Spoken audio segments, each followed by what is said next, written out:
Boa tarde a todos e todas que estão aqui já entrando para a gente bater um papo sobre uma ferramenta de trabalho, que são os mapas vivos. Então, queria agradecer a todos que estão chegando, que apoiam essa ação, né, que é uma ação de proteção, de cuidado com a natureza. Então, muito obrigado por você estar aqui hoje conosco. Particularmente, eu queria agradecer ao Ícaro, que é professor da Universidade Federal de São Francisco, é um grande parceiro nesse projeto, é um entusiasta, é um militante, é um intelectual que tem trazido contribuições assim, muito significativas no campo das cartografias, das contracartografias. Eu tive o prazer de estar com ele na tese de doutorado dele. Então, é uma construção sobre as cartografias muito potente, e agora conosco, nesse novo momento, discutindo os desafios que é usar a cartografia como instrumento de luta dos povos, das pessoas, dos movimentos sociais. Então, inicialmente, queria agradecer ao professor Ícaro, e também a um grande amigo aí de longas datas, Luiz, que é da Cartografia Social do Brasil, já nos conhecemos há quase 15 anos, é também um intelectual que tem uma potência e é um articulador do projeto Nova Cartografia Social do Brasil. Ele que trouxe no rol das nossas discussões sobre as cartografias um tema, uma proposta que é chamada de Mapas Vivos, e que hoje nós vamos estar falando sobre isso. Então, muito obrigado ao professor Luiz por estar aqui conosco. Então, nosso bate-papo hoje, pessoal, é sobre essa ferramenta. Ela nasce num contexto muito delicado, que é o momento em que o Brasil, né, o mundo, ele intensifica o olhar para a natureza como um objeto a ser explorado, um objeto que precisa dar conta dessa voracidade para a produção do capital, né? Então, não é novidade para todos nós que a natureza, em vários cantos do mundo, tem sido usada nesse processo de destruição para gerar capital, mais riqueza. E a pergunta que a gente faz é: para quem a riqueza e como fica o passivo diante dos processos de exploração dos nossos bens, que são bens comuns da humanidade, que são os bens da natureza, né? Então, no caso específico da região que a gente vai trabalhar agora, é uma região do Brasil que a gente chama de Chapada Diamantina, ou Serras da Jacobina, ou porção norte da região do Rio Itapicuru. Assim, são várias formas de pensar essa territorialidade. E é uma área com uma sede muito grande para grandes empreendimentos, como é o caso desses complexos eólicos que estão se instalando nessa cordilheira de serras e que estão trazendo grandes impactos. É uma região que, desde o início da colonização, ela é buscada para ser uma fonte de exploração mineral. E aí eu queria dar um dado aqui para a gente começar a quebrar essa ideia da mineração, que é, hoje, salvaguardando o petróleo, a exploração mineral do Brasil contribui com menos de 1% com o PIB brasileiro. Então, é uma ilusão pensar que a mineração é uma atividade que traz grandes lucros para o Brasil. Muito pelo contrário, ela deixa grandes passivos. Então, como regra, é uma região muito delicada, porque é uma região de grande ocorrência de nascentes, de rios importantes para o sertão, a exemplo do Itapicuru, a exemplo do São Francisco. Então, nossas serras no sertão são os lugares onde as águas nascem. Então, o movimento Salve Serras, que é um movimento que a gente está estruturando numa rede de colaboração de pessoas que amam esse lugar, é um movimento que está propondo uma forma de mapear os problemas e também as belezas dessa região de forma colaborativa.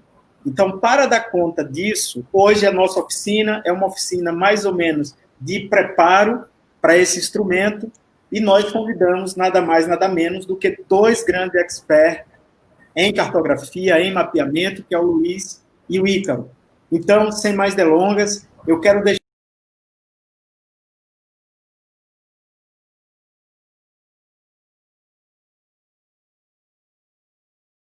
assine a petição, nos ajude a pedir aos políticos, ao Estado brasileiro, ao Estado baiano, a proteção dessas áreas nascentes. A sua assinatura é muito importante. Havendo dúvidas, no chat você faz lá suas observações e daqui a pouco a gente vai estar tirando as dúvidas com Ícaro e Luiz. Então, muito obrigado, Ícaro, muito obrigado, Luiz. Deixo a vocês com as pessoas que estão conosco agora, querendo escutá-los sobre mapeamentos, contramapeamentos e o mapa vivo. Então, com a palavra, o professor Ícaro. Então, pessoal, boa tarde. Para mim é um prazer estar dentro desse projeto, estar participando disso. A gente sabe que são várias comunidades, né, habitando as serras, comunidades tradicionais. Eles já vinham há bastante tempo observando e sentindo os impactos dessa chegada de mega empreendimentos. A mineração já atua há bastante tempo, há décadas, lá na região. Agora o que a gente tem chegando mais recente é a questão das eólicas, também a problemática dos poços que são perfurados em grande quantidade, a grande retirada de água dos lençóis freáticos, né, secando esse lenço, diminuindo a quantidade disponível de água no subsolo, também é um problema recorrente lá nas serras, e ao mesmo tempo que as serras representam uma riqueza enorme para o bem comum das comunidades, né, fornecendo tudo que as comunidades precisam para viver, e também recursos para as bacias hidrográficas, representando a cabeceira, né, de algumas bacias, em especial a bacia hidrográfica do rio Itapicuru, né. Então, é um trabalho que a gente vê a importância dele, porque é a importância de você localizar os processos. Então, saber onde está acontecendo, quais são as rotas dessa chegada de energia eólica, os lugares onde eles estão abrindo clareiras para passar fios de alta tensão, as estradas que são abertas, as clareiras que surgem no meio das matas, demonstrando ali também a presença de máquinas pesadas fazendo escavação para extrair manganês do solo, por exemplo, né? Então, árvores centenárias que começam a secar porque as raízes profundas já não acessam mais a água lá naquele lençol subterrâneo, né, uma vez que ele está secando. Então, são diversas dinâmicas, e a gente, trazendo isso para o debate da localização, do onde, né? Onde é que estão as clareiras? São muitas, elas estão se concentrando em qual parte? Justamente naquela parte onde o exame dos solos já deu riqueza de manganês, né? O exame, as análises geológicas já apontam para manganês. Está dando... Então, assim, a gente observar o fator da localização vem auxiliar demais nas estratégias de resistência, vem auxiliar as comunidades a se protegerem e a entender os processos que estão ocorrendo de forma comum entre as diversas comunidades, certo? Então, é pensando nisso que a gente parte para mapear, né? O ato de mapear, então, ele vem desse reconhecimento da importância de localizar processos. Certo. Já que a gente reconhece a importância do ato de mapear, pensar também que existem várias formas de fazer esse mapeamento, esses mapeamentos diversos, ou essa cartografia como uma própria ciência e uma própria arte de trabalhar essas informações e representá-las e torná-las úteis.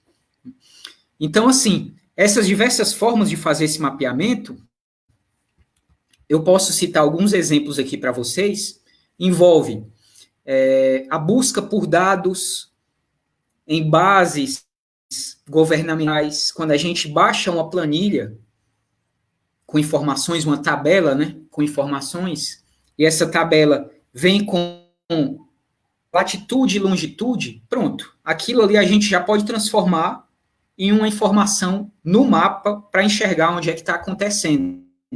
Onde é que estão instalados os postos, por exemplo. Certo.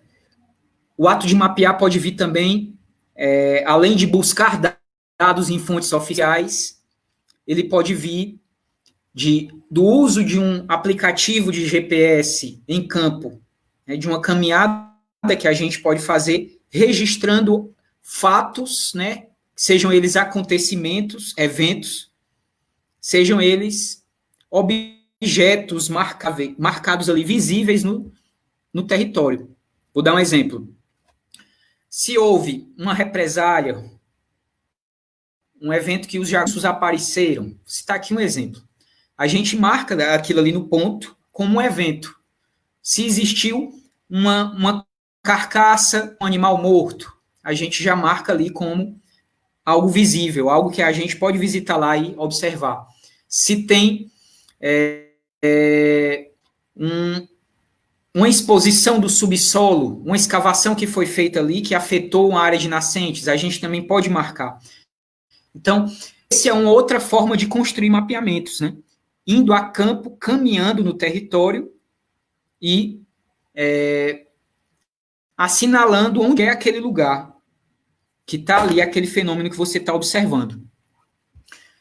Então, assim, como são várias formas de mapear, alguns autores, e aí eu tomo eles como referência, têm chamado todas essas formas de mapear, desde que elas sejam em favor das comunidades, têm chamado isso de contra-cartografias ou contra-mapeamentos, e é uma perspectiva abrangente que inclui trabalhos em diversas linhas, trabalhos que utilizam tecnologias mais avançadas, como drones, junto com a comunidade, ou seja, a comunidade desenha o caminho por onde o drone vai ter que voar, um técnico põe o drone para sobrevoar aquela área, depois a comunidade, junto com o técnico, recebem o material, analisam em conjunto. Então, assim, são várias linhas, né? E eu tenho uma referência muito grande dentro dessas formas de contracartografias, que são os trabalhos do Projeto Nova Cartografia Social, que nós temos o corpo de pesquisadores desse projeto também está presente no nosso movimento, estão nos apoiando e participando, um deles, o próprio Luiz, que vai falar depois de mim. Então, são essas referências, tá? E aí, minha fala, a partir de agora, vai ser centrada muito mais na questão das técnicas e das tecnologias possíveis para se fazer esses mapeamentos, tá?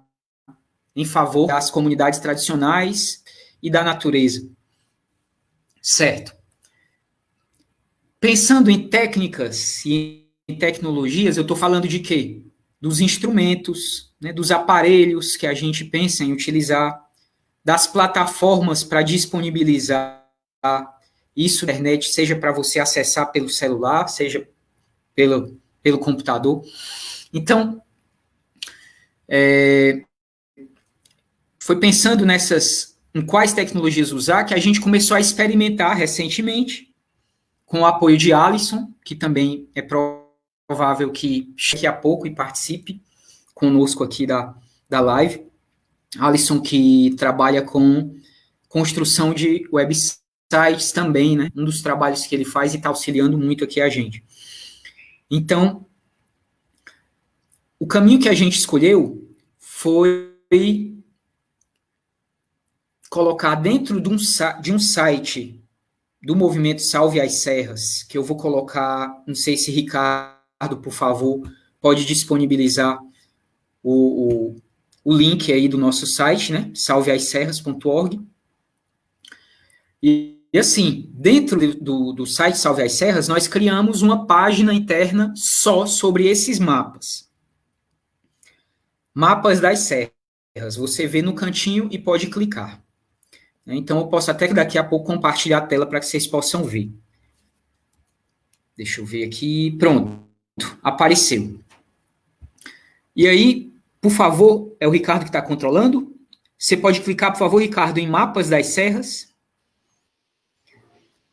Certo. Sim, Carol, é Ricardo então, que está na... Ah, que bom. Então, pessoal, esse daqui, essa é a aparência, né, do que a gente está usando como um veículo de visualização por parte de todos nós, das comunidades, né, dos habitantes das serras, como também é o veículo que a equipe de coleta desses dados e organização desses dados está usando para dar o feedback, para jogar de volta para as comunidades, certo? E esse mapa, ele é uma plataforma que no momento a gente está usando do Google, certo? Do sistema Google My Maps. É uma plataforma gratuita, tem muitas funcionalidades, né? Eu gosto muito das funcionalidades dessa plataforma. A gente pode clicar em um ponto e daquele ponto abrir uma janelinha. Nessa janelinha tem várias informações sobre aquele ponto. Por exemplo, se Ricardo clicar nessa mina que está aí colocada na tela, vai abrir um quadradinho e esse quadradinho traz informações. Dentro desse quadradinho pode ter inclusive uma foto do local onde está o ponto. Pode ter um vídeo para você clicar e assistir o vídeo desse local onde está o ponto, né? Algum evento que está acontecendo naquele momento ali. Vamos dar um exemplo. Uma máquina está trabalhando e escavando. Você quer filmar? Beleza. Se após filmar você tira, você marca a localização dali, da onde a máquina estava mexendo, manda para a gente insere o ponto no mapa e coloca o videozinho da máquina trabalhando dentro desse retângulo. Ricardo, eu vou pedir, olhando para esses retângulos que existem na parte superior do mapa, você pode clicar em outro e aguardar, tá? Nós temos aí um mais focado na mineração, outro mais focado nos poços, outro mais focado nas nascentes, né? Eu não estou conseguindo enxergar muito aqui, mas eu vou pedir, Ricardo, para você, por favor, clicar em um pontinho e para que abra novamente aquele quadro de informações e ver que, dependendo do tema, a gente tem mais informações do que outros. Então, pessoal, esse site aí está sendo aberto em um computador. Se você usar o seu celular, você vai abrir da mesma forma, tá? E vai encontrar ele até com um formato mais adequado à tela do celular, ou seja, um retângulo mais chamado formato retrato, né? Certo, gente? Então, assim, a função desse mapa, dele ser online, além dele permitir que você se aproxime do ponto, que você tenha certeza onde é aquele lugar ali específico, dando um zoom, se afastando, migrando para outra área, mudando o tema lá em cima, observando outros temas, podendo ver a correlação entre um tema e outro. Por exemplo, aqui eu estou enxergando mina, mas quando eu vou em nascente, eu enxergo que tem uma nascente ao lado desta mina. Então, fazendo esse tipo de correlação, para pensar os impactos de atividades em cima de elementos naturais das próprias serras. Então, isso são essas possibilidades que tornam valioso esse sistema que a gente está elaborando, né? Torna valoroso para nossas lutas. Então, assim, para que esses mapas eles sejam sempre atualizados e para que a gente vá inserindo informações nele, informações verificadas, informações vindas das próprias comunidades, a partir de remetentes que vão se tornando conhecidos, que a gente vai confirmando quem são, certo? E assim, sendo, né, mapas em construção contínua, que a gente chama de mapas vivos, nós adotamos esse termo que vem a partir das discussões que o próprio Luiz vai levantar daqui a pouco, e aí é um termo que ele trouxe para os trabalhos dele há mais tempo, né, e eu particularmente achei muito legal. O termo vivo, ele realmente representa a ideia de algo que está em contínuo processo de construção e de transformação, certo? E essa construção que é feita com o apoio de quem vive no local, né? Então, quem mora nas comunidades situadas nas serras, que tem a possibilidade de estar lá no dia a dia, passeando, andando pelas trilhas, andando pelas pequenas estradas e observando as novidades, é que pode estar registrando essas informações. Para isso, se Ricardo pode abrir, a gente voltar para o site mais uma vez, vocês vão ver que existe um botão vermelho na parte superior desse site, acima do mapa. Você pode subir, por favor, Ricardo. E ele tanto pode ser acessado pelo celular também, não só pelo computador. E se você está em campo e clica nesse botão vermelho, vai baixar um guia de instruções de como marcar os pontos lá no próprio local, onde você está, no meio das matas, por exemplo. De como marcar o ponto, escrever rapidinho ali, de forma resumida, o que é aquela informação que você está marcando e mandar esse ponto para uma equipe coletora desse material, certo? Essa equipe que coleta esse material, isso tudo aqui ainda está em fase de formulação, tá, gente? O que eu estou apresentando são as nossas ideias, né, e o que a gente propõe também para que possamos construir em conjunto, né? Alguma coisa que possa apresentar algum problema, seja um problema técnico, seja um problema ético, seja um problema de gerar vulnerabilidade para o nosso movimento,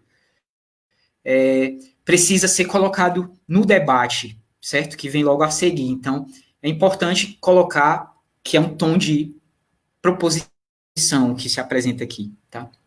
Então, assim, aí, Ricardo, eu vou comentar algumas coisas, então não sai passando agora, pode deixar estabilizado, por favor, né, nessa parte inicial, tá? Para poder eu comentar o material. Então, assim, esse material, ele é bem simples, ele só mostra como instalar o aplicativo, e aí também eu trago nesse material, nesse manual, um aplicativo específico, mas andei ultimamente verificando que existem vários aplicativos muito interessantes, né? E aí eu quero falar com vocês justamente sobre isso. Em breve teremos vários manuais, uns 3 manuais lá em cima. Não muitos para também não confundir, mas assim, não é importante que se utilize um aplicativo só. Eu posso deixar, eu acho que eu venho aqui também argumentar isso. Eu acho que se colocarmos 2 ou 3 manuais sucintos, tá? O importante é que o arquivo gerado seja do mesmo tipo, um arquivo KML, e todos esses programas geram KML. E o mais importante ainda é que esse KML seja sempre enviado para a mesma central coletora. Então, no manual de cada aplicativo, quem baixar vai receber o passo a passo, mas no final vai estar igualzinho dizendo: envie para o e-mail sas.mapas@gmail.com, né? Só um instante. Pronto. Então, assim, ensina como instalar o aplicativo, ensina como configurar, ou seja, colocar num padrão um padrão de preferência, ou seja, distância em quilômetros e metros, áreas em metros quadrados. Esses são alguns parâmetros que a gente configura no início do aplicativo, tá? Ensina como marcar os pontos, ou seja, gerar ali aquela bolinha, aquele pontinho em cima do mapa, e como enviar para nosso e-mail. Certo. Quem é essa central coletora? Antes de mostrar o manual, quem seria essa central coletora? Também está aqui para a gente definir. Eu acho que o que eu tenho a colocar é que precisam ter duas competências principais. Uma, pessoas que serem poucos, assim, eu acho que 4 ou 5, para lidar com organização de arquivos, organização de dados, se não desorganiza, mas tem um princípio fundamental que é de não reter os dados e sempre dar o feedback para as comunidades, e o primeiro feedback ser ao e-mail que enviou determinado dado. Então, essa é uma questão que eu acho que deve ser fundamental para se pensar a central coletora, né? A segunda competência é realmente dominar as geotecnologias de modo a conseguir abrir esse arquivo KML, encontrar, conseguir jogar ele dentro da plataforma dos mapas, né, saber verificar, usar métodos de verificação daquele dado e disponibilizar ele dentro de um prazo. Então, o prazo que eu trago nesse material são 7 dias. Por que essa proposta de 7 dias? Seria um tempo que creio ser suficiente para verificar a autenticidade de alguns dados, para verificar a autenticidade do remetente, ou seja, de quem mandou aquele dado para a gente. Ah, foi o João do Betis. Beleza, será que esse e-mail é do João do Betis? A gente vai, liga para ele, é o meu e-mail mesmo. Ah, valeu, João, cadastrei aqui, agora eu tenho certeza. Brigadão. Então, assim, a gente vai fazendo um trabalho dentro de um prazo de 7 dias, um trabalho que evita receber o dado e de imediato já postar no sistema. Isso é arriscado. Pode ser que esse dado venha equivocado e a gente precisa até pela segurança das nossas ações, tá? Então, vou pedir para Ricardo baixar o material. A gente está vendo 4 tópicos: instalar, configurar, marcar e enviar. Então, assim, esse primeiro manual que aponta para o aplicativo, né? Para esse primeiro aí, GPS Essentials, é um aplicativo, eu escolhi porque ele é muito bem, como é que se diz, dentro dos fóruns de tecnologia, ele é muito bem cotado por conta de ele conseguir fazer um bom cruzamento da localização dos pontos, diminuindo um pouco as margens de erros. Ele cruza as fontes diversas dos sistemas de GPS que existem no mundo, tá? Além disso, o GPS Essentials ele é bom para marcar trajetos, tá? Ele tem uma função de tirar a foto também, já com as coordenadas, tudo dentro dele. Ele é meio que um canivete suíço, tem tudo em um. Mas existe um outro software, e antes de passar adiante no manual, eu quero desde já indicar, que é o software indicado por Luiz, que é o CR Campeiro 7. Ricardo, eu vou escrever aqui no chat nosso do StreamYard, mas você põe aí nas nossas redes, por favor. O nome do outro app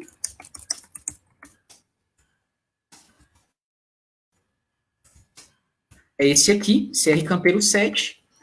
Né? Existe um link também que eu vou deixar para Ricardo mostrar a vocês, esse outro aplicativo, tá? Eu acho que o nosso chat vai ficar salvo. Vocês podem ver isso tanto agora, como também se quiserem salvar aí nossa live para assistir depois e olhar tudo isso que está sendo escrito aí, inclusive pela moderação, que é o próprio Ricardo. Então, tem um outro nome que se encontra esse mesmo aplicativo, que é C7, somente C7. Né? C7 GPS Dados. E aí, esse segundo manual vai ficar também no nosso site logo logo. Ricardo, por favor, baixa para a próxima página desse manualzinho. Configurando o app. Então, gente, está meio... né? Eu fiz um manual simples. simples mesmo. O que ele tem que passar é mostrar onde é que você clica para configurar da forma mais simplificada possível. Aí, no caso, eu digo que para configurar o aplicativo, você só vai em 4 menus. São esses 4 que estão puxados aí para a direita da tela. Mais um, por favor, Ricardo. E aí, somente a continuação, eu aproximei mais esses 4 menus para que a pessoa saiba qual opção marcar. E assim, a explicação dessas opções é justamente se adequar às normas brasileiras, né? Para que eu não simplesmente diga, você deve marcar, são essas 4 e pronto, acabou. Não, na realidade, a gente sabe que um aplicativo como esse, que vale para vários países, ele tem que ser ajustado de acordo com sua realidade. E aí a gente coloca ele nas configurações usadas no Brasil. Vamos para o próximo, por favor, Ricardo. E aí, gente, eu já venho mostrar como marcar pontos, somente com o uso de 4 telas, ou seja, na tela inicial em que abre o aplicativo, a opção de marcar pontos é onde tem waypoints. Assim que abre essa tela, tem um mais. Assim que clica no mais, eu vou lá e clico no nomezinho que tem waypoint no singular, lá em cima. Waypoint, né, que vai significar o ponto no trajeto, né, para a comunidade também. O aplicativo, infelizmente, ele vem em inglês. E quarta tela, a gente vai dar um nomezinho e dar uma confirmação. Então, são só 4 telinhas para a gente fazer a marcação de ponto. Waypoint mais escolhe, dá nome, salvando. Vamos para o próximo, Ricardo, por favor. E aqui é nossa questão, né? Explicando como enviar para a central coletora. Para enviar para a central coletora, eu dou uma sequência de alguns passinhos de clique, muito simples, que vocês vão poder baixar esse manual aí no próprio site e ver também. Aí tem um clique, 2 cliques, 3 cliques. Podemos baixar. Ricardo.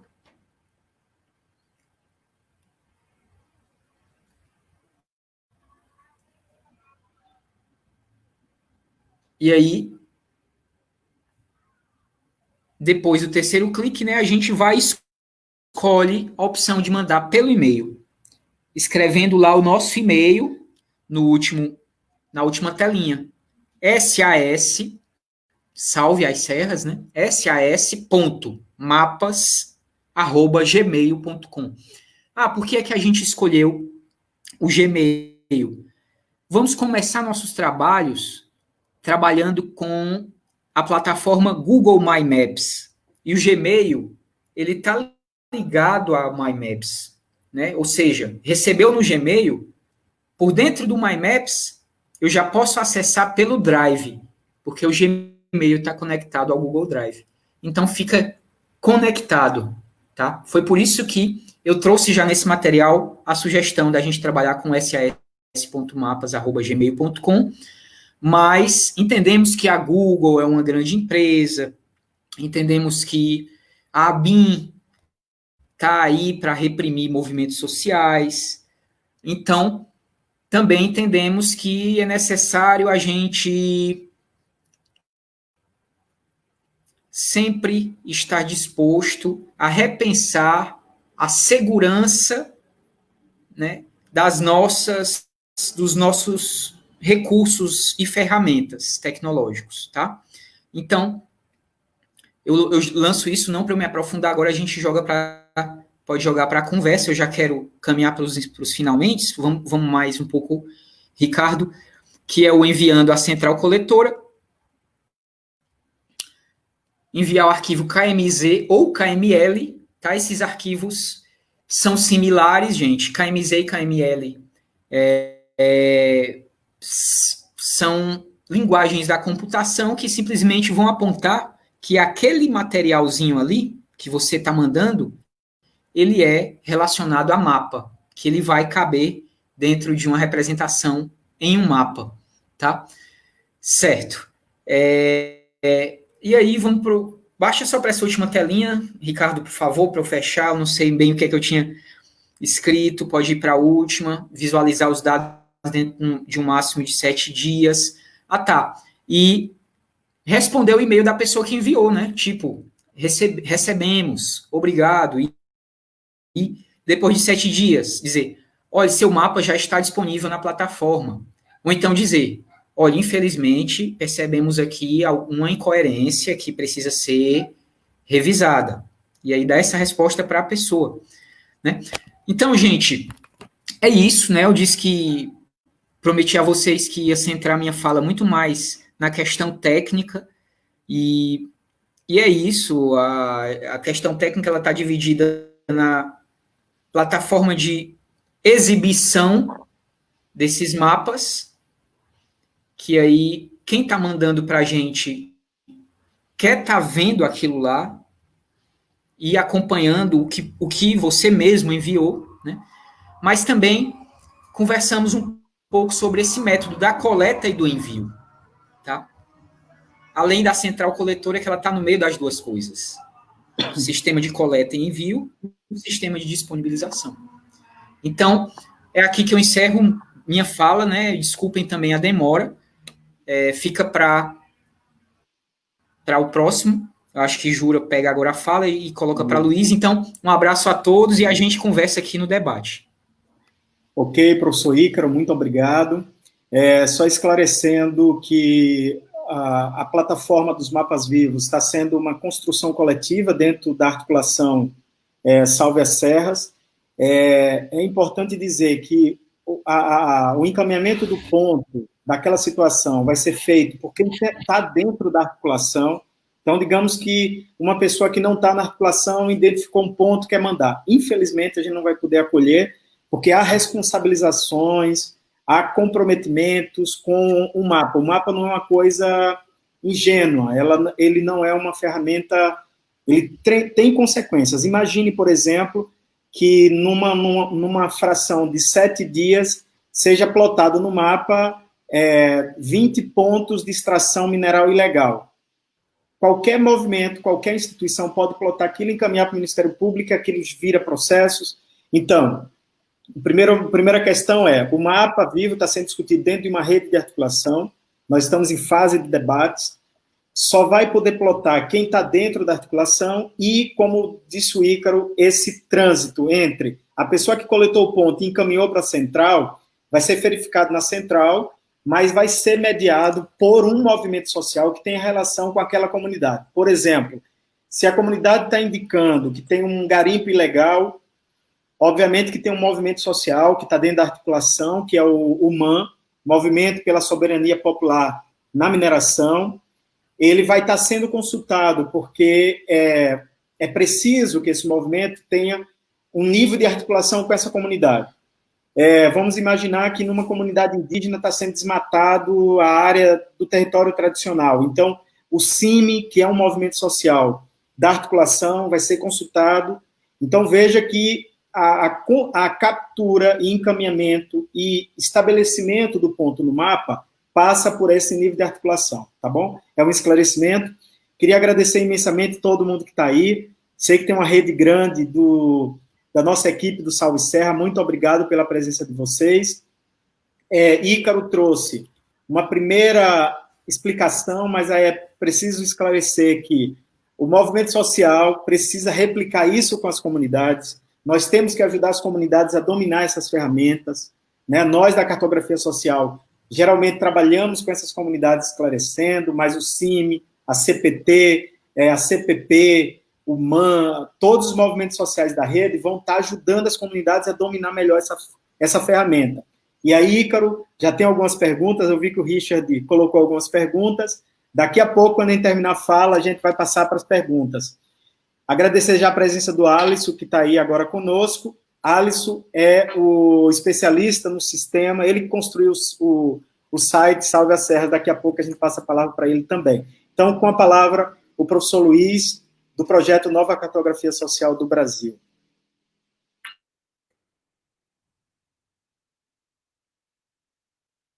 Luiz está sem som. Agora sim. Tinha desligado o microfone aqui. Novamente, boa tarde a todos e a todas, colegas da pesquisa. E a gente está aqui participando nessa luta para implementar uma atividade que, até o momento, a gente está tendo êxito, que está chegando muita gente ajudando, colaborando, e a iniciativa está bem positiva, né? Então, os colegas que estão com a gente aí, qualquer situação de esclarecimento, alguma situação que de repente a gente possa apresentar, depois a gente vai compartilhar aí nas questões, nas perguntas, se com o Ícaro, Alisson e o professor Juraci e os demais colegas, o Ricardo também que está no apoio. Bem, chegando nesse ponto, pela fala que o Ícaro colocou para a gente, vocês perceberam que é uma dinâmica com aplicativo, né? Vamos dizer, para a maioria de nós que estamos assistindo agora, trabalhando aqui nessa oficina, nessa interação com essa dinâmica dos mapas vivos, vamos colocar ele assim entre aspas ainda, a maioria tem uma familiaridade com os aplicativos. Tem centenas de milhares de aplicativos disponíveis na internet. E a gente pensou nessa ideia, tanto que o Juraci lembrou bem, acho que a gente está nesse debate há uns 15 dias, né, Juraci, mais ou menos? 20 dias, talvez. E ele me ligou lembrando esse trabalho que a gente tinha pensado há alguns anos atrás no Cartografia, no Nova Carteira Social, de fazer, mas naquele momento não foi possível devido a algumas situações alheias ao nosso controle em relação, talvez, até mesmo à disponibilidade de aplicativos que pudessem dar uma resposta para a gente nessa perspectiva de coleta de informações. Tanto que eu tentei fazer, na verdade eu cheguei a fazer, né, fiz um ensaio na minha dissertação de mestrado, que eu fiz no programa de Cartas Sociais e Política da Amazônia, lá na UEMA, em São Luís. Eu já tinha feito, na ocasião, assim como essa dinâmica colocada pelo Ícaro em relação ao tipo de aplicativo, como você manusear a informação, como é coletada, e eu tentei fazer isso de uma forma um pouco mais reservada, com os quilombolas lá do Mata Boi, lá em Monção, em São Luís, no Maranhão, próximo a São Luís. E outra realidade aqui em Manaus, onde eu estou com os indígenas Cocama. Na ocasião, eu coletei informações em campo e algumas eu ensinei e mostrei como é que era usar esse aplicativo, né? Então, nesse primeiro momento, eu percebi que era muito válido. Só que essa ideia já vinha desde 2008, quando a gente, aqui no Nova Cartografia, a gente fez um levantamento com os indígenas na cidade, Estigmatização e Território, que é um trabalho um livro que a gente publicou aqui em Manaus. Então, nesse momento que surge a ideia, só que eu venho desenvolver algum tempo depois, e depois a gente escreveu, colocou no papel e foi seguindo. Então, essa particularidade, assim, às vezes, de usar um aplicativo e não um aparelho em si, ser de GPS, que é um sistema americano, ou russo, ou chinês, ou da União Europeia, ou mesmo da Índia, que também tem, assim como alguns outros países que hoje possuem, naquele momento era mais o sistema americano, que é o GPS que a gente conhece. Quando a gente falar em GPS, é um sistema americano.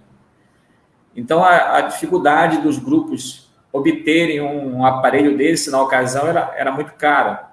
Alguns grupos conseguiram. Então, a inquietação de ver nas oficinas de mapa, a gente fazer um treinamento com os grupos, utilizando o GPS para que eles pudessem coletar os pontos, depois suprir os mapas que foram feitos com os fascículos, com as oficinas de mapas, desenhar os croquis. Eu comecei a observar que eles não ficavam com o aparelho. Então, eu comecei a fazer uma pesquisa e levantei mais de 50 tipos de aplicativo na ocasião que poderiam fazer esse mesmo papel com uma certa relevância de precisão. Lógico, tem uma diferença de um aplicativo para outro, depende muito de algumas realidades, também de alguns tipos de aparelhos, de celulares, hoje smartphones e outros termos. Então, eu selecionei na ocasião alguns e fiquei amadurecendo a ideia, até o telefonema do Joaci agora de colocar isso em prática e executar.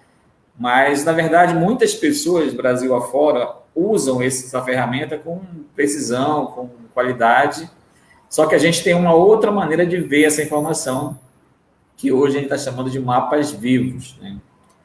Talvez a gente pudesse perguntar por que mapa vivo, né? Na última discussão que nós tivemos, a gente elencou alguns termos e de lá para cá eu vim pensando, talvez questão conceitual, né? Isso a gente ainda vai chegar nessa parte, né? Mas aquilo como o Ícaro falou, a informação está atrelada a povos e comunidades tradicionais de uma forma mais direta, né? Independente de quem sejam os grupos, né? Porque tem uma relação de responsabilidade pela informação que passa pelo, talvez, uma apropriação disso, né? Alguns grupos conhecem muito bem isso. Alguns indígenas, pescadores, quilombolas, ribeirinhos e outros grupos. Isso nós falamos, às vezes, na área que entende como rural, porque na área urbana é muito mais prático e acessível essa ferramenta, mas aquele que está numa comunidade, numa vila, um povoado, que às vezes o sinal de uma operadora é bem difícil, ou até mesmo intermitente, fica complicado, mas hoje é muito mais do que antes, né? É acessível. Então, esse desenvolvimento a gente veio pensando, e hoje com o Salve as Serras, numa região até, vamos dizer assim, distante de mim fisicamente, mas muito perto em relação a essa tecnologia, as novas tecnologias que a gente dispõe. Tanto que até eu estou fazendo uma pesquisa particular em relação a algum trabalho que eu estou desenvolvendo, que eu chamo de Git, que é um termo que eu estou desenvolvendo, que vem do Linux, que é uma linguagem de um outro também sistema operacional, que é o Linux, que é gratuito, mas tem algumas diferenças em termos de gratuidade, que a tecnologia está inovando cada dia mais rápido. Então, a gente, para dar uma resposta para essa contra-cartografia, como o Ícaro colocou bem, a gente tem que usar a tecnologia a nosso favor e responder também de maneira segura e rápida, né? E dentro dessa discussão e ao longo desse período, o Mapa Vivo ele veio amadurecendo até chegar a esse momento. E o Mapa Vivo, eu não pensei nisso agora, assim, que eu vou falar. Eu pensei nesse termo meio que só para representar a informação que ela estaria em tempo real. Isso a gente vai amadurecer. Mas depois da nosso último encontro que a gente teve essa semana agora, no dia 31, eu pensei no seguinte, que seria meio que uma resposta para as informações que eu comecei a chamar e até classifiquei, entre aspas, de dados mortos, ou então respostas que estão públicas, que elas já foram extraídas de alguma forma, se relocalização de uma mina, de um garimpo, de uma invasão, grilagem, situações que já estão colocadas como dado público, seja em sites oficiais.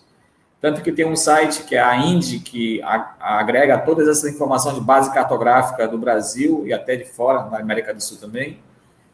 E a gente começou a pensar que o mapa vivo, essa informação viva, é do grupo social que está lá na frente, que ele vai ter um papel importante nesse momento.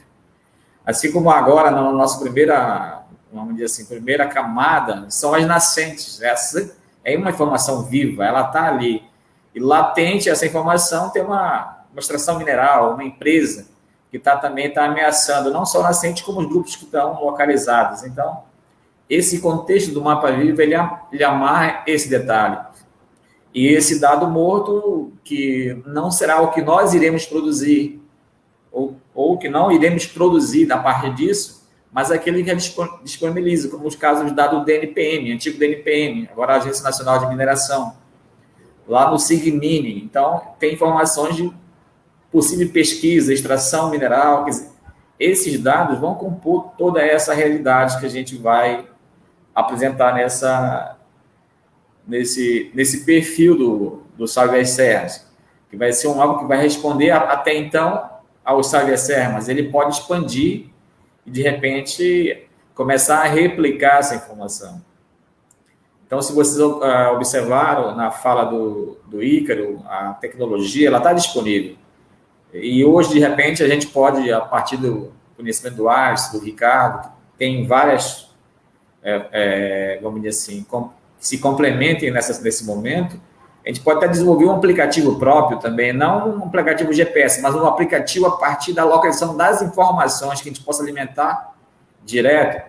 São realidades que a gente pode pensar também. E dentro da realidade de nova cartografia, essa ideia que a gente traz de mapa vivo, ou então de aplicativo de GPS, ela vem desse convívio aí de praticamente 15 anos de experiência com mapa, de construção, de contato com povos e comunidades tradicionais, tanto que é daí que vem a ideia da minha dissertação de mestrado, né, que é sobre a roça.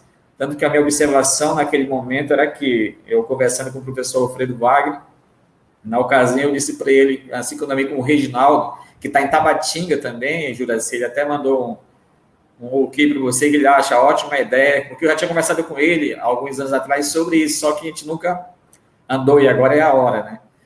Então, o professor Alfredo falou assim, o que você está vendo que não está aparecendo nessa discussão? Eu disse, bom, aparece campo de futebol e roça e igreja. É o que mais está em todos os croquis. Aí eu fiz um filtro e pensei a roça, até também pegando um insight da professora Cíntia Martins, que ela pensa o garimpo como categoria de análise na sua tese de doutorado. Então, dentro dessa perspectiva, as informações elas estão vivas, que parte dos grupos, né? Essa realidade, essa construção que está em movimento, ela é dinâmica. Como o professor Alfredo Dias, no texto dele, lá no livro Catálogo, aquele primeiro livro, ele tem um trecho que ele fala que nova cartografia não vem responder as questões completas, ela vem somar. Acredito que o mapa vivo também ele não vem dar conta de responder a tudo, mas talvez romper com essa cartografia dos megaprojetos que, como na minha tese, eu vi mapas das hidrelétricas que não localizavam nem comunidade, nem TIs. Então, se você observar, talvez, a dinâmica desse mapa que vai ser lançado em breve, tem muito mais do que simplesmente mostrar dados. Ele vai mostrar uma realidade que está conflitante com o momento.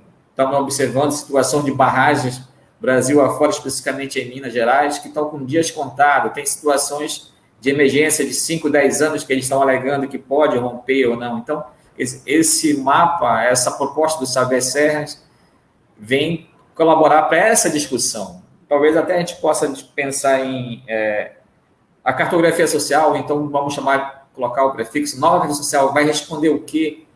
Uma situação, ou pesquisação, como muita gente às vezes não vai responder um problema, talvez a gente vá municiar mais os grupos, né, lideranças, de situações que eles vão encontrar. Talvez a gente não vai ficar sendo um mediador, não que a gente seja, mas a informação é que vai mediar a ação do grupo, não, creio eu, o Xavier Serras. Mas a informação é que vai propor ao grupo a tomar suas decisões. Ele vai entender uma realidade. Uma das experiências que eu posso dizer a vocês sobre trabalhar com mapas e cartografias com povos e comunidades tradicionais é que os grupos, quando pela primeira vez que eles conseguem ver em um mapa, assim, em cima de uma mesa, a localização de suas residências, a cidade mais próxima, a rodovia mais próxima, as empresas que eles conhecem, dentro de uma realidade, aquilo abre um horizonte gigantesco que, às vezes, a gente não compreende o espanto, a surpresa. Agora, imagine eles manuseando um aplicativo que eles podem fornecer uma informação de uma situação que pode ameaçar o dia a dia, o cotidiano, o costume, a liderança. Porque quando um mega projeto chega, muitas vezes ele vai na liderança. A primeira pessoa que eles procuram de uma comunidade, geralmente são lideranças que eles tentam desmobilizar, transformar aquela liderança em uma situação. Nós temos N exemplos pelo Brasil e essa proposta do Xavier Serra talvez não, acredito que sim, vai dar uma outra resposta, vai romper. Acredito que os colegas talvez da área de tecnologia tem um termo que a gente chama de disruptiva, né? Vai romper, é uma palavra romper, mas o termo que estão usando agora é disruptiva, quer dizer, uma tecnologia que vai romper com uma coisa que já está colocada há muito tempo. E o Xavier Serras, eu acredito que seja isso, ele vai romper mais largamente com essa informação que está privilegiada para alguns. Tanto que a proposta que a gente conversou na última semana é que os grupos se apropriem dessa tecnologia. Como é que se constrói, né? Como é que a gente vai entender um aplicativo desse, como é que ele vai chegar até quem está organizando. Mas essa organização da informação que vai colocar no mapa, ela pode seguir outros caminhos. Até então, nós estamos experimentando e compartilhando agora esses caminhos que a gente vai seguir. E é muito gratificante perceber que agora talvez seja o momento. Não deu naqueles quase 10 anos atrás. Creio que agora, como o Ícaro colocou, né, é acessível e o GPS, aplicativo Essência, ele talvez dê toda essa resposta para a gente usar. Eu tinha citado o GPS C7 Campeiro, o GPS C7 Dados, como naquele quase 7, 8 anos atrás, eu tinha pesquisado que era o mais amigável para os grupos manusearem, porque era em português e ficava mais fácil. Mas hoje a linguagem, a comunicação, ela se aproxima de uma apropriação que rompe, passa pela língua. Às vezes a língua só é um detalhe nesse sentido, a informação aproxima e responde. Porque na ocasião eu estava usando, a proposta era para usar 2 aplicativos, um com imagem e localização e o outro que desse somente a localização, que poderia ser enviado também a quem estivesse organizando ou monitorando o mapa em tempo real. Tanto que a Poliana Nascimento, se ela estiver presente aí nos assistindo, um abraço para ela, eu conversei muito com ela sobre isso no Maranhão em 2012, 13, 14, até 15, quando eu estive por lá. E ela fez um teste na ocasião, lá na Estrada do Arroz, com as câmeras de coco, e ela percebeu essa mesma perspectiva, que o aplicativo daria uma resposta em tempo real para a gente, dar aos grupos a resposta que eles estavam precisando, que é, muitas vezes, a visibilidade da informação, a visibilidade da situação que está em campo, e a gente vai tratar aí o mapa vivo, ele, que nós estamos chamando como uma categoria, conceituando ainda meio que preliminarmente de uma situação em tempo real, vai dar essa resposta para os grupos, para a gente também, porque nós não podemos observar essa transformação que está acontecendo aí e não fazer nada, né? Nosso velho Newton Santos da geografia, ele tem uma frase para o geógrafo que ele diz o seguinte: se você concorda com essa realidade em que está aí, permaneça como você está, continue dessa maneira. Se você não concorda, faça alguma coisa. De alguma forma, mude essa realidade, mude a sua, mude no seu entorno. Então, talvez, creio eu, que o Salve Serras é esse processo que vai começar agora. A gente vai mudar, trazer essa informação para cima, trazer à tona o que a gente, muitas vezes, na mídia que é itinerante, a gente consegue ver, mas na mídia mais alta, pega a centralidade das ações da TV no Brasil, do jornalismo também, não passa. E a gente vai começar, talvez, a fortalecer esse grupo de informações que ainda está dissociado, e a gente pode trazer e fortalecer muito mais essa possibilidade de usar ferramentas tecnológicas com conceito, com reivindicações, com lutas e com resistência, que talvez as perspectivas que está agora é resistir a esse processo tão forte, porque, se observarem, todas as ações da política atual está meio que ignorando qualquer realidade, estão querendo passar por cima como se fosse uma política pública sem nenhum acesso a esses grupos, e quando há o acesso, é só uma discussão de formalidade para execução, não tem situação contrária até então. A gente tem observado em algumas situações raros, e salvo aquelas experiências que param ou que não acontecem. Bem, seria para iniciar a nossa discussão, creio que não me alonguei tanto, seria esse o ponto inicial para a gente começar essa discussão. Obrigado. Obrigado, professor Luiz. Né?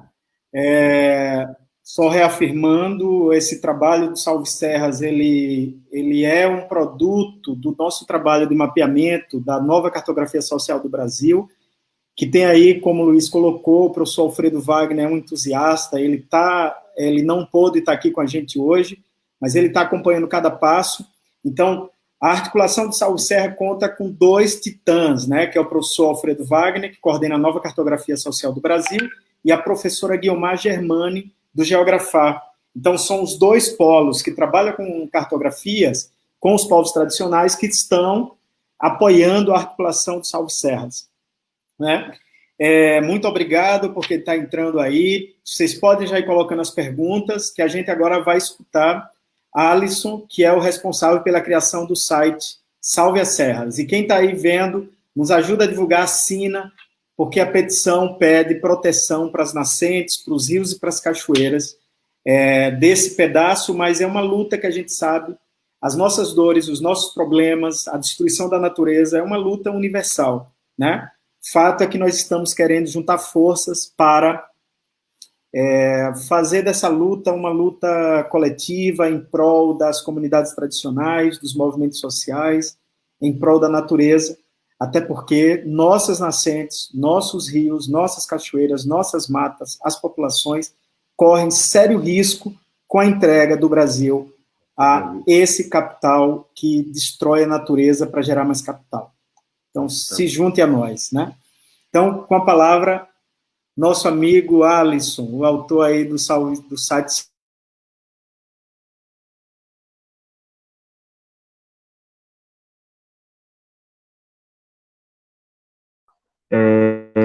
Vocês estão conseguindo me ouvir? Eu tô com um problema de internet aqui na cidade e estou tentando usar a conexão 3G, mas eu não estou conseguindo mais ter retorno de você. Eu vou tentar reconectar com você.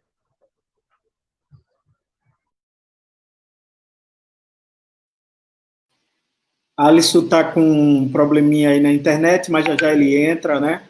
Aproveitando o intervalo aí, eu queria ratificar a importância de quem não está na articulação, entrar na articulação.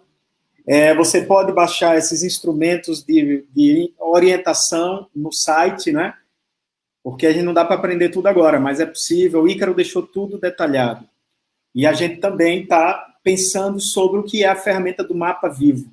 A vida, a gente sabe, não cabe no mapa, mas o mapa cabe na vida. O que a gente tem convicção é de que é preciso que as pessoas que vivam o território pensem o território. E a gente está se questionando sobre a natureza da informação. E aquela informação, né? Será se alguém vai saber dela? E aí eu já queria dizer o seguinte, sobre as riquezas minerais, por exemplo, todo mundo sabe, o subsolo está todo mapeado. Quem não sabe somos nós. Então, o Mapa Vivo é também um processo de escavação da informação para empoderamento dos grupos, porque sem saber, a gente fica refém de quem sabe.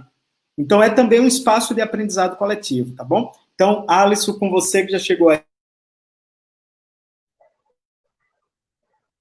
Oi, gente, boa noite.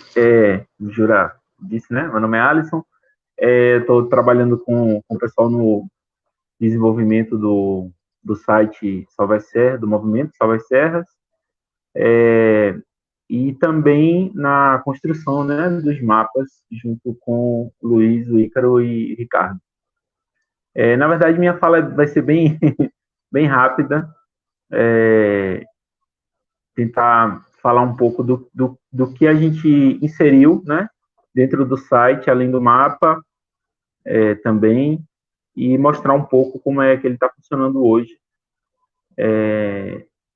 Eu ainda estou com problema de internet aqui, eu não estou conseguindo ver a tela, mas Ricardo deve estar compartilhando, né, o site com vocês. Na parte dos mapas, como o Ícaro falou, a gente está utilizando o Google My Maps, junto com... agora está aparecendo aqui. Então, a gente está usando o Google My Maps e fazendo, né, na verdade, a gente vai fazer essa coleta de dados usando os aplicativos, como ele mostrou no PDF, né, com as instruções também. Então, no site, a gente basicamente, nesse momento inicial, vai divulgar esses mapas em 5 sessões. Não sei se depois a gente vai dividir em alguma sessão mais específica ou não, mas por enquanto ele está dessa forma.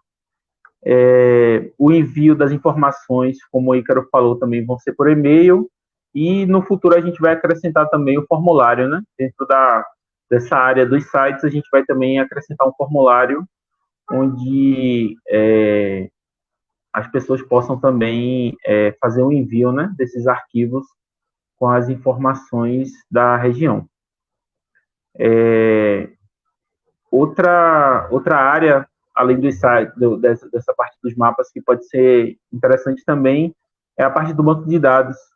Eu não sei se Jura já comentou, onde a gente também vai reunir, né, alguns documentos, alguns materiais, livros e outras informações também importantes.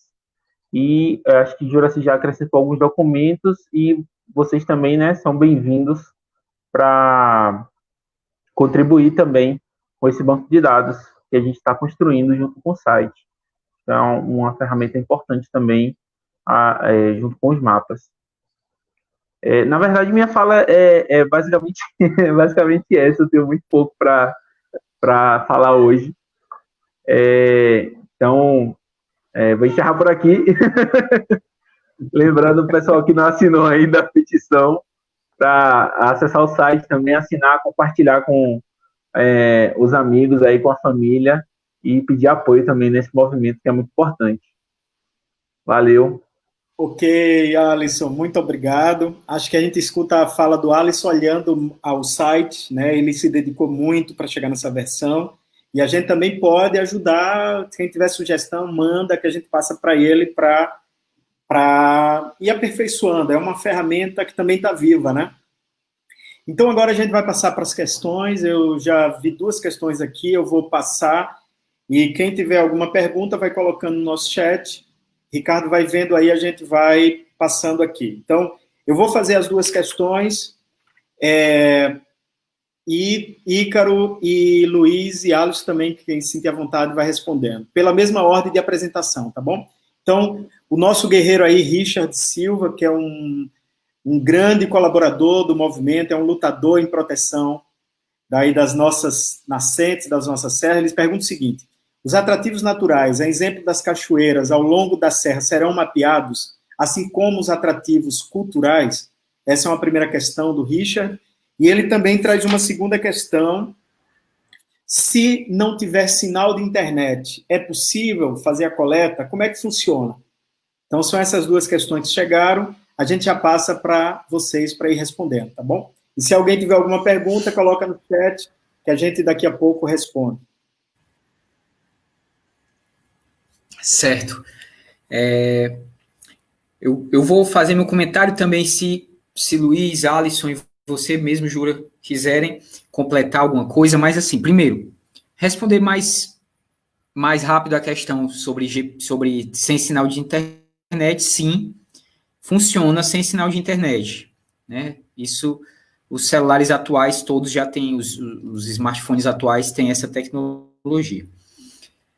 E sobre mapear as riquezas naturais, essa é uma ótima pergunta. Isso daí requer que a gente aponte para o seguinte: a finalidade dos mapas são várias: denunciar situações de conflito, denunciar ameaças da vinda de possíveis situações de conflito. Tem a nível até educativo, né, mostrar a vida das comunidades, né, valorizar mais seus traços culturais, identitários. Tem também de mostrar o patrimônio, além do patrimônio cultural das comunidades, de mostrar as belezas das comunidades. Eu acho que sim, é muito relevante mostrar as belezas. Agora, quando a gente põe no mapa riquezas naturais, né, a gente também pode correr o risco de colocar meio que também de revelar e de chamar atenção ainda mais dos especuladores que sondam esses territórios, e uma das formas deles sondarem também vai ser através de nós. A gente sabe que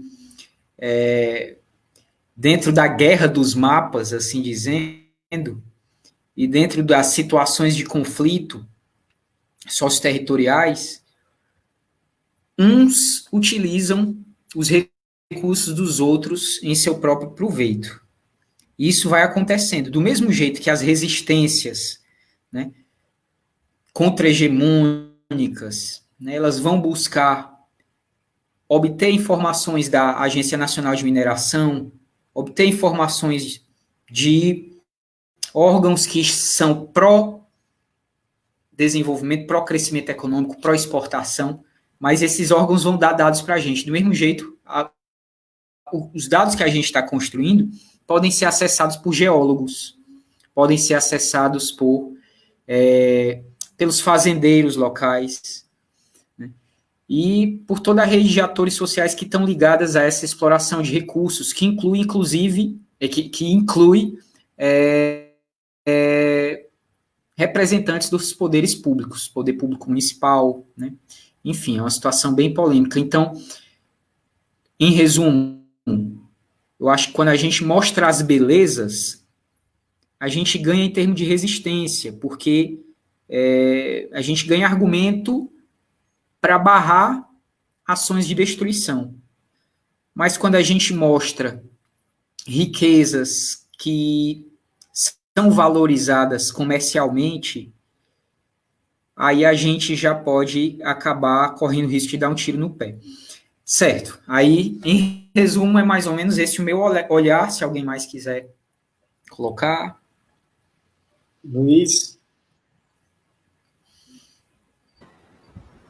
Bem, nessa perspectiva dos atrativos e as belezas naturais, é importante realmente, de alguma forma, a gente ajustar dentro dessa realidade. Mas é como o Ícaro colocou, né? A informação ela pode, de repente, se reverter contra, né, o grupo, contra a pesquisa, contra o site, contra a estrutura como um todo, né? Como a gente tem conhecimento de que hoje no Brasil, assim, a informação dita de várias maneiras ou com uma vírgula a mais ou a menos, ela pode dar outra interpretação.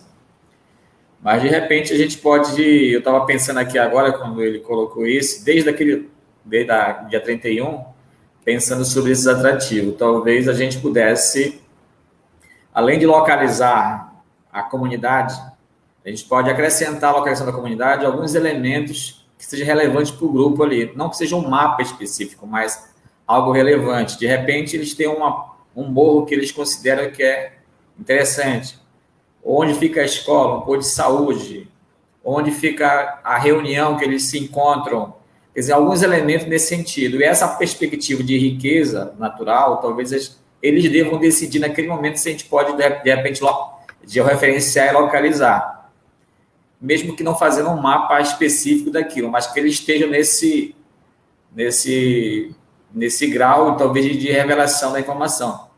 Porque eu já observei alguns trabalhos e sites que eu tenho acompanhado, alguns eles põem a localização da comunidade, e quando você clica naquele ponto, abre a informação toda que está agregada àquele ponto, mas não mostra onde, mas descreve. Talvez a gente possa, talvez, associar. Queria acrescentar algo sobre o que o Ícaro colocou e a questão que ele falou em relação ao sinal. Hoje, praticamente, todos os smartphones mais atuais, vamos dizer assim, esses últimos 7, 10 anos, eles têm um pontinho de localização. Então, quando você ativa aquele pontinho, além de você revelar a tua localização para o sistema Google como um todo, Android ou iOS, o GPS tem uma função também chamada AGPS, que é do smartphone, que ele conecta a tua localização virtual, a tua localização com operadora, e ele meio que vai fazer uma triangulação da tua localização, mesmo sem sinal de Wi-Fi, de internet. E exatamente, esse pontinho aí, ó, ele precisa estar ativo nos aparelhos para poder mostrar a tua localização.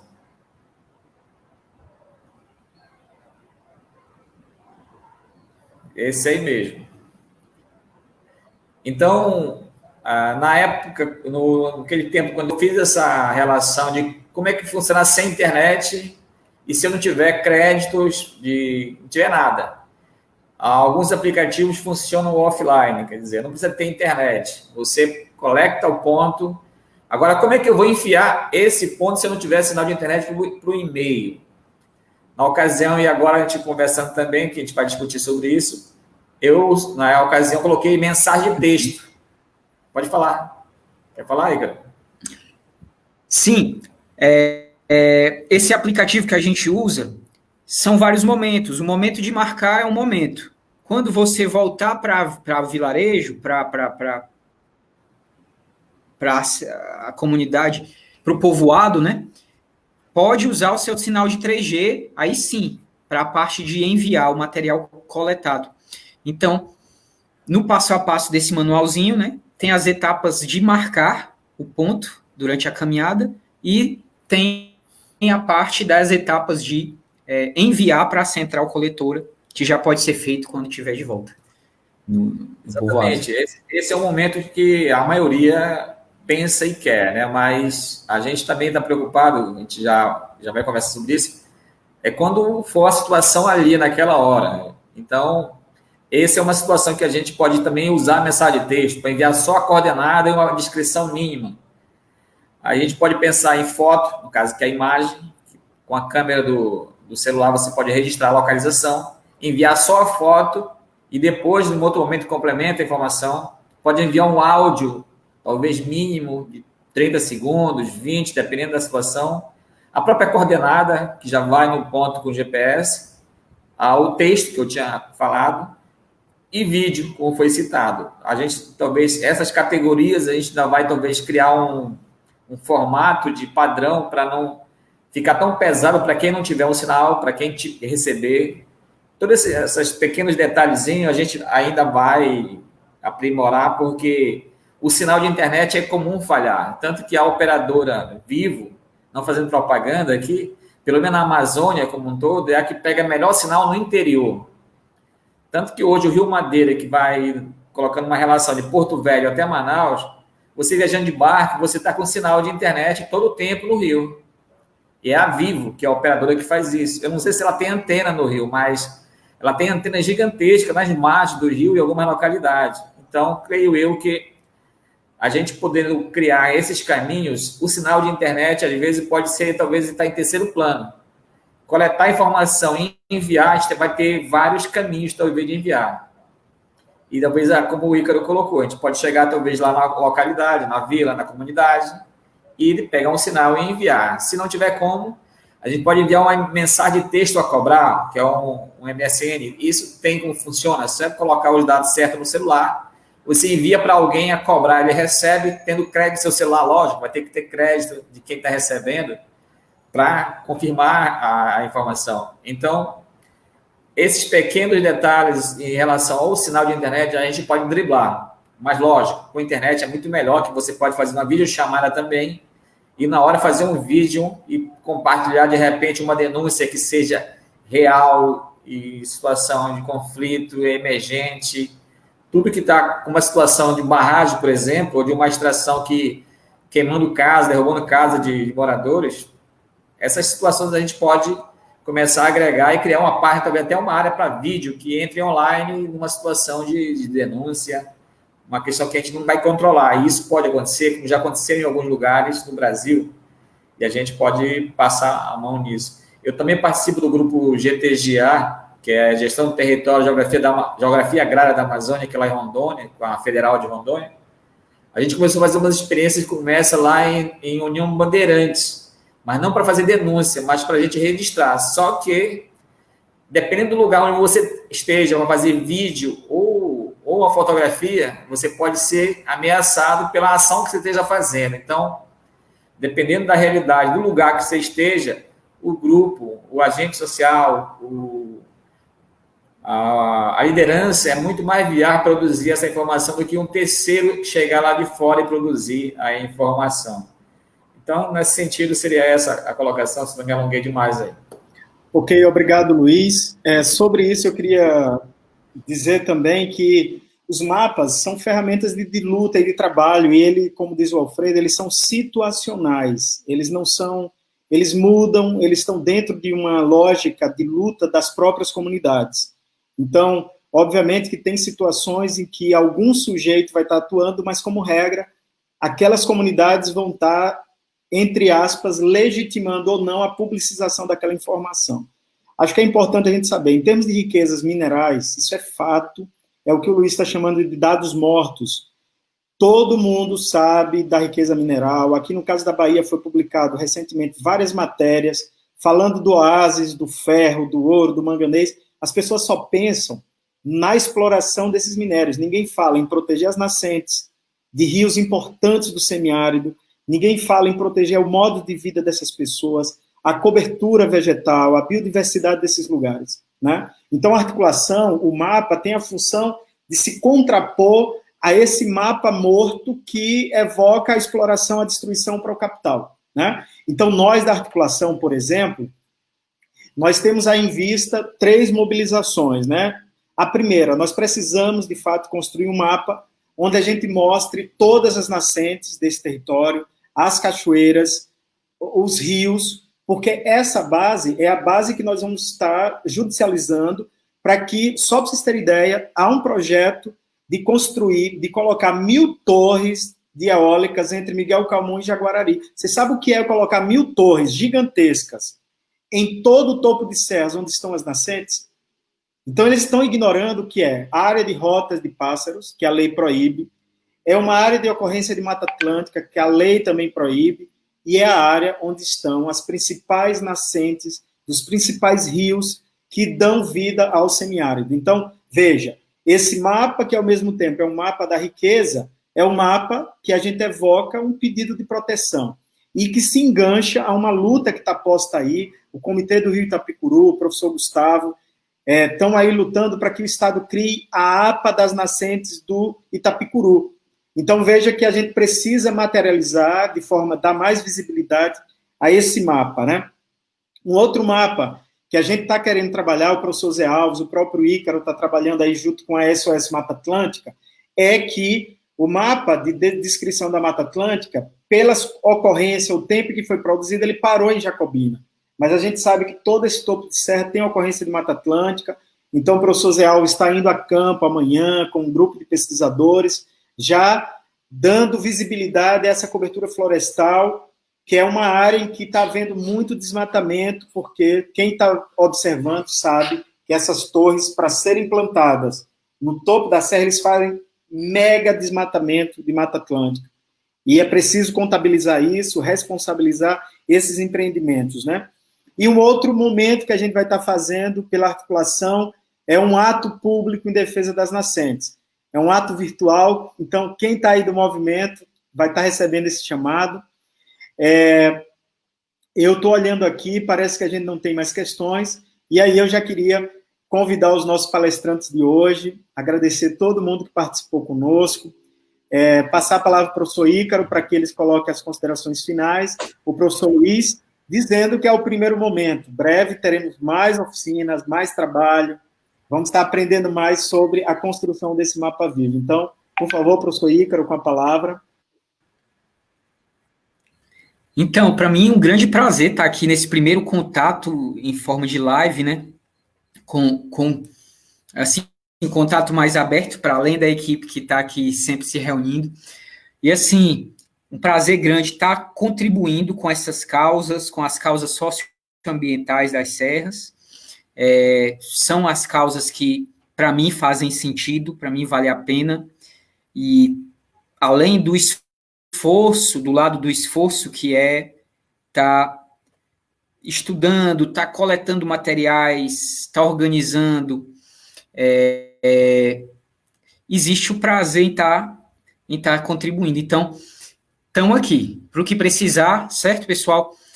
A gente vai se encontrar das próximas vezes. Quem tiver alguma dúvida, já pode mandar um e-mail para esse sas.mapas@gmail.com, que eu já estou abrindo e examinando constantemente, certo? E um abraço a todas e todos. Bem, eu queria também desejar boa noite a todo mundo, a todas e a todos.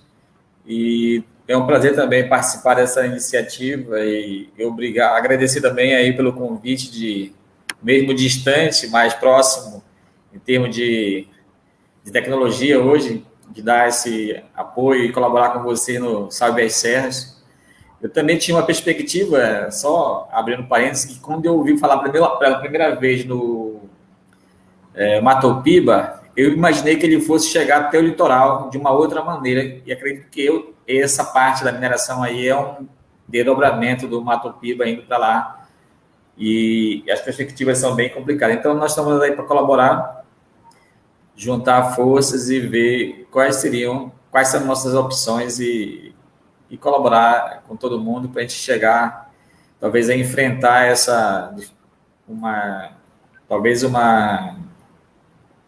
momento que a gente não esperava. A gente lia muito, às vezes, experiências de autores e filmes e outras realidades, e agora nós estamos realmente vivendo e escrevendo essas experiências e temos que nos posicionar contra. Boa noite, até a próxima. Ok, Luiz, muito obrigado. Obrigado, professor Ícaro. Obrigado, Alisson, que está aqui na construção do site. Obrigado ao professor Ricardo. Vocês não viram ele, mas ele que é um dos mentores dessa articulação toda. É um grande parceiro nessa luta, né? E obrigado a vocês que ficaram conosco até agora. Então, acesse o nosso site, www.salveasserras.org, assina a nossa petição e nos ajuda a divulgar e a proteger a natureza, né? Então, salve as serras, obrigado a todos e todas por estar aqui conosco até agora. Um grande abraço a todos e até breve.